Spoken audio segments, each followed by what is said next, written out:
The blast was so violent, it didn't just destroy the car, it one of drag racing's most iconic machines forever. There are moments in the history of a sport that don't just change the record books. They change everything. The way the machines are built, the way the drivers think, the way an entire industry looks at the word acceptable. August 1970. Indianapolis Raceway Park. The biggest drag racing event in the world. And in the space of 1 second, less than 1 second, a clutch assembly failed. A car came apart. And a cockpit full of a living human being began tumbling down a quarter-mile of asphalt like a crumpled beer can. The man in the lane beside him, Don Garlits, Big Daddy, the greatest drag racer who ever lived, watched it happen and made a decision in that moment that would reshape the sport for the next 50 years. This is not just the story of a crash. This is the story of what one person does when they see something that cannot be unseen and refuse to look away. Before we get to the crash, you need to know who Jim Nicoll was. Because this story isn't just about a mechanical failure, it's about a man who did everything right, who was experienced, prepared, and professional, and still nearly paid for it with his life. Jim Nicoll wasn't a newcomer. He wasn't someone who had wandered into top fuel drag racing without understanding the risks. He was a seasoned competitor who had spent years behind the wheel of some of the most powerful and unforgiving machines ever built. By 1970, top fuel drag racing was already an extreme sport by any definition. The cars ran on nitromethane, a fuel so volatile that it can detonate under compression alone. The engines produced somewhere between 500 and 0 horsepower, depending on whose setup you were talking about. And they produced that power in a car that weighed less than 20 pounds and had a wheelbase not much longer than a standard passenger vehicle. The speeds were extraordinary, quarter miles in the low 5-second range. Terminal velocities pushing past 220 miles per hour.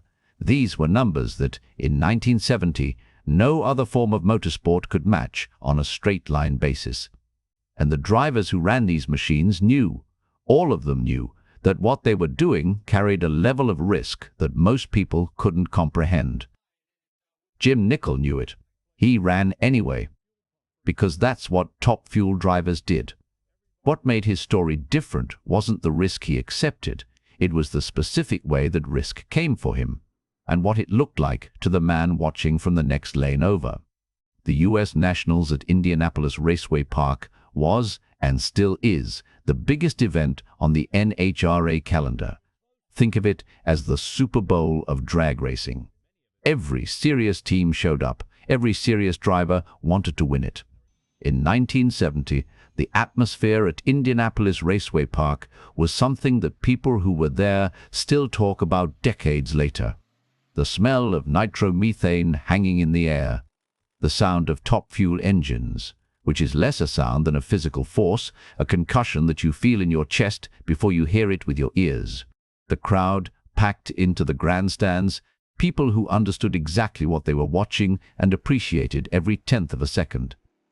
This was drag racing's cathedral.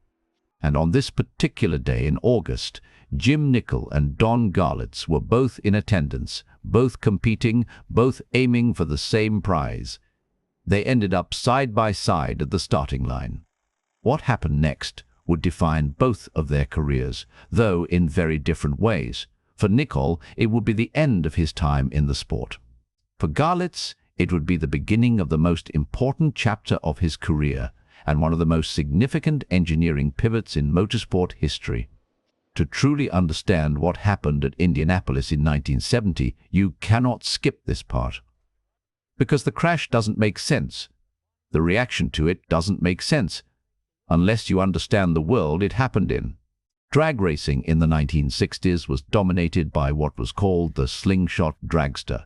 The name came from the configuration. The engine sat at the front of the car, the rear axle sat at the very back, and the driver, the human being responsible for controlling this machine, sat in the middle, positioned between the two, roughly above the rear axle, which meant the driver sat directly behind the engine. Let me be specific about what that means in practice, because the numbers matter here. The engine in a top fuel slingshot sat roughly 18 inches in front of the driver's face.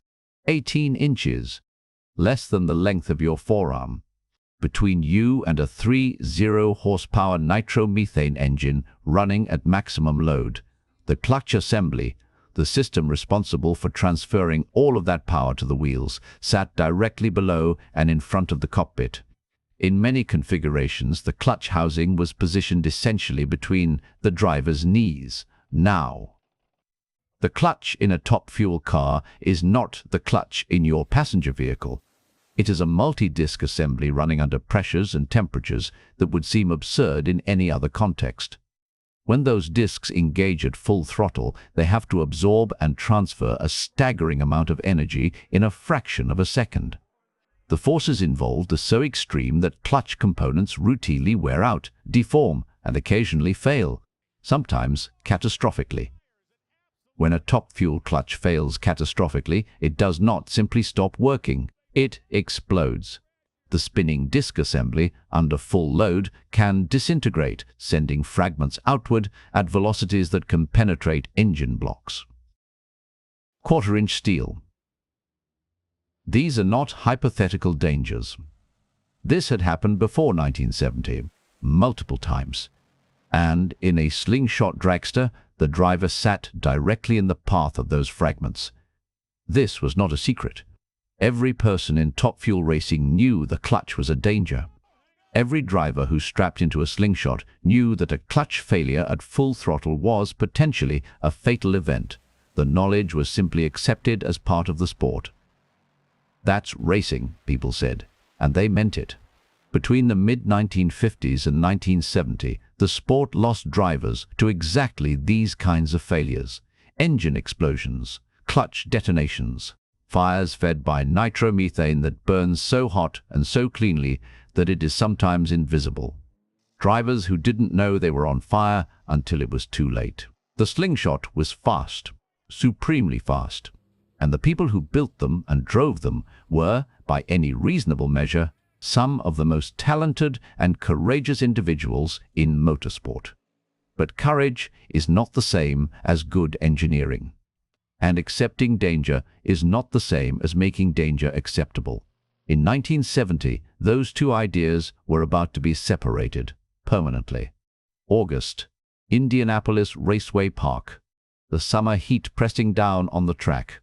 Jim Nicoll rolled his front-engine, top-fuel dragster to the starting line. He had done this hundreds of times. The staging procedure, the burnout, the pre-stage, the stage, all of it muscle memory by now, all of it ritual. In the lane beside him, Don Garlits, a man who had been racing top fuel since the 1950s and had won more than any driver in the history of the sport. A man who was, by 1970, something of a living institution in drag racing. Two of the best, side by side, at the biggest event of the year, the Christmas tree. The timing light system counted down, pre-stage, stage, 3 amber lights descending, green. Both cars launched.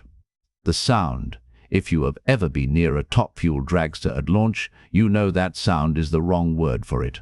The concussion, the wall of pressure.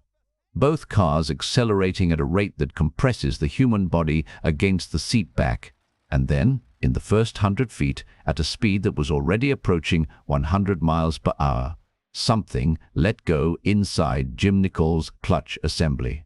What happens in the physics of a catastrophic clutch failure is this: the disc assembly, spinning at enormous velocity under full load, does not decelerate. It fragments.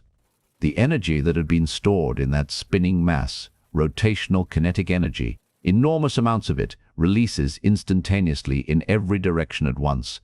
The housing is designed to contain this. In 1970, it was not always sufficient to do so. The explosion tore through Nicoll's chassis with enough force to separate the car at the frame. Read that again. The car, a purpose-built racing machine constructed from chromoly steel, separated at the frame. Not bent, not damaged, separated. One piece became two pieces, mid-run at speed. The rear section of the car, engine, transmission, rear axle, continued its momentum down the track. A 1,500-pound projectile with no driver, no steering, and no meaningful way to stop quickly. The front section, the cockpit, the steering, the front wheels, and Jim Nicoll separated from it and began to tumble. A cockpit with a person inside, rolling down the quarter-mile. Don Garlits, in the lane beside him, saw this happen in real time. He described it afterward with the specific language of a man who had processed something traumatic and was reporting it as clearly as he could. He said he watched the cockpit rolling and he was certain, completely certain, that he was watching a man die. The crowd fell silent. Emergency crews moved, and then, from inside the wreckage, from inside what had been the front section of a top-fueled dragster, Jim Nicoll moved. He was alive. How, exactly, is a question that depends on variables of physics and positioning that are difficult to reconstruct precisely. The most likely explanation is this: the specific geometry of the failure. The direction the clutch fragments traveled, the way the chassis separated, had, by chance or by the margins built into the cockpit structure, spared the driver from the worst of the shrapnel. He was injured. He was shaken in a way that a person does not recover from quickly, if ever. But he was alive. In the stands, in the pits, among the crew members and competitors who had watched it happen, the reaction was relief. Profound, overwhelming relief. And then, for most people, the race went on. But not for Don Garlits. Don Garlits stood in his lane and looked at what was left of Jim Nicoll's car and felt something that went beyond relief. He felt the specific, cold clarity of a person who has just been shown something they cannot pretend they didn't see. He had known the clutch was dangerous. Everyone knew it. He had accepted that knowledge the same way everyone else had, as part of the sport, as the price of speed. But watching a cockpit tumble down a drag strip with a person inside it, watching it happen in real time from 18 feet away, had changed the calculation entirely. The question was no longer, how dangerous is this? The question was, how long before the next driver doesn't walk away? And Garlits, being Garlits, already knew what he was going to do about it. Before we follow Garlits into the garage, it's worth spending a few minutes on the specific engineering of what went wrong, because understanding the failure is what makes Garlits' solution so elegant. A top-fuel clutch in 1970 was a multi-disc assembly, multiple friction discs stacked together, clamped between pressure plates. When the driver launched, those discs had to engage almost simultaneously, taking an engine producing 30 horsepower and connecting it in a fraction of a second to a drivetrain that was trying to resist that force. The energy transfer in that moment is staggering. The clutch doesn't just connect the engine to the wheels, it manages the transition between them. It absorbs the shock of engagement. It controls the slip, the bite, the moment the car transitions from stationary to accelerating. In 1970, top fuel teams were pushing their clutch setups harder than the components were really designed to handle. More horsepower, more nitromethane, more pressure. The margins were thin, and teams knew it, and they pushed anyway because winning required it. When a disc cracked under that load, when the assembly let go, the failure mode was violent and directional. Fragments traveled outward from the center of the assembly, following the path of least resistance. In a front-engine slingshot, that path of least resistance included the cockpit. The driver was, geometrically, downstream of the failure. This is the key insight that Garlits came back to again and again.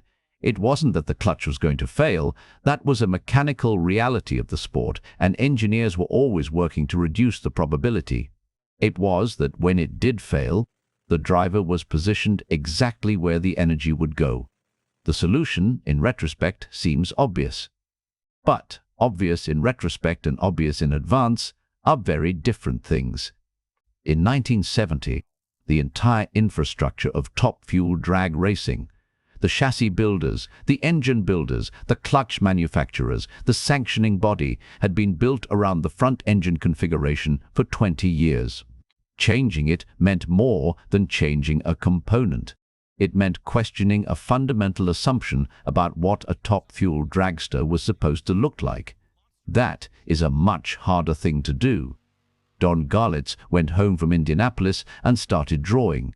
The idea was straightforward, at least in its basic form: move the engine behind the driver, put the cockpit at the front of the car, put the clutch, that specific, dangerous, potentially lethal component, behind the person who had to sit in the machine. If the clutch failed, the shrapnel went backward, away from the driver, into components that could be replaced. Simple.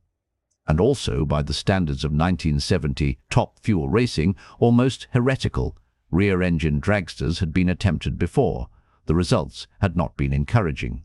The cars tended to be unstable at high speed, the weight distribution was wrong, the aerodynamics were unpredictable, and the handling characteristics at 200+ miles per hour were, to put it generously, challenging. The consensus in the sport was that the rear-engine concept had been tried and found wanting. Garlits believed the consensus was wrong. Or more precisely, he believed the earlier attempts had failed for specific, correctable reasons, and that nobody had yet built a rear-engine car correctly. He was going to build one correctly. The car he built was called the Swamp Rat 14th, the 14th iteration of his famous Swamp Rat series of dragsters. But it was unlike anything that had come before in that line.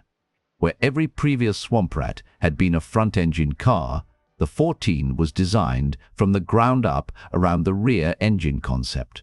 Garlits thought carefully about every variable that had caused the previous rear-engine attempts to fail. Weight distribution, the heavy engine moved to the rear, changed where the car's mass was concentrated, which affected how it launched, how it tracked, and how it behaved at the top end. He accounted for this in the chassis geometry.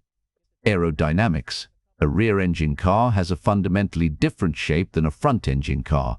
The nose is lower, the profile is different, the way air moves over and under the car changes.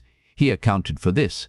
Chassis flex. At 220 miles per hour, a dragster chassis is not rigid. It flexes under load, and the way it flexes affects everything from traction to steering. He accounted for this too. What he came up with was a car that looked, at first glance, strange. The cockpit was at the front. The engine was at the rear. The proportions were different from anything the drag racing world had seen at the top fuel level. When Garlits brought the Swamp Rat 14 to competition in 1971, the reception was, politely, skeptical. Some people were genuinely curious, some were dismissive, some laughed. The laughter stopped at the end of the first run. The car was fast. Genuinely, competitively fast. Not fast. For a rear-engine car fast, just fast. Full stop. Running times that were competitive with the front-engine machines that everyone assumed were the pinnacle of the configuration. And it was demonstrably, obviously, safer. The driver sat ahead of the engine. The clutch was behind the cockpit. The specific failure mode that had nearly killed Jim Nicoll, that had killed others before him, was no longer pointed at the person in the car. Word traveled fast in top fuel racing. It always does. Within months of Garlits' debut with the Swamp Rat 14, other teams were looking at what he had built and asking their own engineers the same question. Why aren't we doing this? The answer increasingly was, there was no good reason not to. Over the next 2 to 3 years, the rear-engine dragster went from Garlits' experiment to the dominant configuration in top fuel racing. Teams that had laughed in 1971 were building their own rear-engine cars by 1973 and 1974. The Slingshot, the machine that had defined the sport for the better part of 2 decades, was being retired, one car at a time, replaced by the configuration that Don Garlits had designed in the aftermath of watching Jim Nicoll's cockpit roll down. A drag strip. This is how engineering progress actually happens most of the time, not through committee decisions or regulatory mandates, though those came later. but through one person who saw a problem clearly, built a solution carefully, and proved it worked in the only arena that matters in motorsport, the track. Let's talk about what actually changed, not just in terms of the machines, but in terms of the sport itself.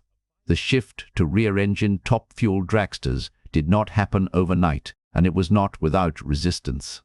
Change rarely is in any industry, and motorsport is a particularly conservative world when it comes to fundamental configuration changes.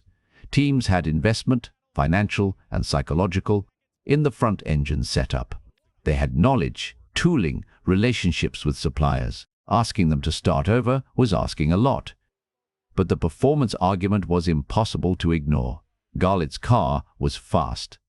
Other rear-engine cars, as more teams developed them, proved equally fast, and in many cases faster, as engineers began to understand the aerodynamic and weight distribution advantages of putting the mass at the rear. The NHRA, the National Hot Rod Association, the governing body of professional drag racing in the United States, did eventually implement safety regulations that reinforced the direction the sport was already moving. Improved firewall requirements, cockpit containment standards, rules that codified in regulatory language the safety principles that Garlits had demonstrated through engineering. But it's important to understand, by the time NHRA mandated much of this, the industry had already largely made the change. Garlits had not waited for a rule. He had built the answer and shown that it worked, and the sport had followed because following was the rational thing to do. That is a particular kind of leadership that doesn't get enough recognition. Not the leadership of authority, not someone with the power to impose a rule, but the leadership of demonstration, of building something better and letting it speak for itself. Now, Jim Nicoll. He survived the 1970 crash. His injuries were significant. This was not a gentle incident, and the physical and psychological effects of what happened to him were real and lasting. He stepped away from top-fuel racing. Given what he had experienced, that decision is entirely understandable. He lived. He built a life outside the sport. And the crash that ended his racing career became, in a very real sense, the event that saved the careers and the lives of drivers who came after him. How many? It is genuinely impossible to calculate. Top fuel racing has not been made risk-free. No form of motorsport is, and anyone who tells you otherwise is selling something. Drivers have been injured and killed in the rear-engine era. Racing at 330 miles per hour, the speeds that modern top fuel cars now reach, carries inherent risk that no engineering can entirely eliminate. But the specific, catastrophic failure mode of the front-engine era, clutch explosions directed at the cockpit, engines that sat 18 inches from a driver's face, that is gone. That particular way of dying or being badly injured in a top-fuel dragster is gone, because one man looked at it clearly and refused to accept it. Every driver who has run top fuel since the mid-1970s has done so in a machine whose fundamental safety philosophy traces directly back to August 1970. To one run, one clutch failure, one cockpit tumbling down a drag strip, and one man watching from the next lane who decided he had seen enough. There is something worth sitting with at the end of this story. Jim Nicoll did not ask to be a catalyst. He did not climb into his dragster that August morning intending to change the sport. He was doing what he always did, competing as well as he could with the equipment he had in the world as it existed. The world as it existed nearly killed him. And the man who watched it happen, who had the knowledge, the credibility, the engineering instinct, and the sheer stubborn will to do something about it, went home and started drawing. That is the story of progress, in motorsport and in most other things, not the clean narrative of a problem identified and a solution implemented in an orderly fashion. The messy, human, painful version, where it takes a catastrophe to make the obvious thing visible, and where the obvious thing only gets done because one specific person decides that they are going to do it. Don Garlits could have done what everyone else did, felt the relief that Nicoll survived, shaken his head and gone back to racing. Accepted the risk the way everyone accepted it. He didn't. And because he didn't, because he went home and built something better. The sport is different. The cars are different. The drivers who came after him are, many of them, alive in a way they might not have been. One man's worst day became every driver's second chance. That is not a small thing. If this story meant something to you, if you think this kind of history deserves to be remembered, leave a comment below. Tell me what surprised you most. Tell me what you already knew. Tell me what you want to hear about next. I read every comment, and those conversations are genuinely why I make these videos. The story of Don Garlits does not end in 1971. The championships, the rivalries, the ongoing battles with NHRA officials over rules and fairness, and the politics of a sport. There is a great deal more to cover. That video is coming. And there are other stories like this one. Other moments where a single event forced a reckoning that changed everything. Other engineers and drivers and builders who saw something clearly and refused to look away. Those stories are coming too. Until then,